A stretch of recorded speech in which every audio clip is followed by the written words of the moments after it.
what you need to do now is removing the scales. Obviously fish swims forward that way, so what we need to do to remove the scales is obviously do it from the tail down. Now as you can see, nature has very kindly put you a line in, which is really useful when you're scaling fish, because what you need to do is, if you take the scales along to the line, the reason why I'm doing this as well is you can actually crispen the skin up really nicely then, and then there's nothing worse than actually getting scales with the fish as well. So we're just making sure these are all off, right up to the head.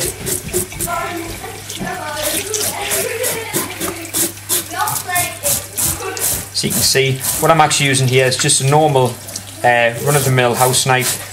It won't be sharp enough to cut the actual flesh, but it'll be enough to take the scales off, which is exactly what it's done there. So done a good job of that. And what I tend to do now is turn it round and then obviously start on the other side.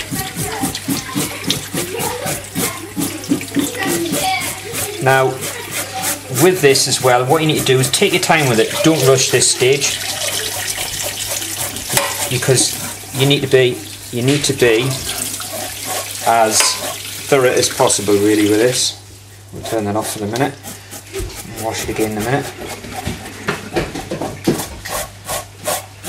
Right, another trick of the trade, which is really good as well, is that once a fish comes out of the sea or out of the water, it shouldn't really go back into the water. Now, this is, you find with a lot of butchers that maybe is to scale your fish or prepare your fish, they'll wash the fillet. What happens with water? Yeah.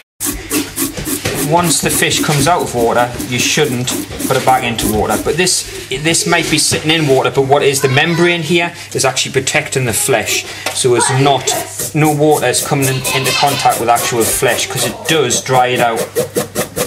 So another hint, just make sure if you get the chance of having fresh whole fish, try filleting it. It's not hard, it really isn't. And the more you practice with it, the better.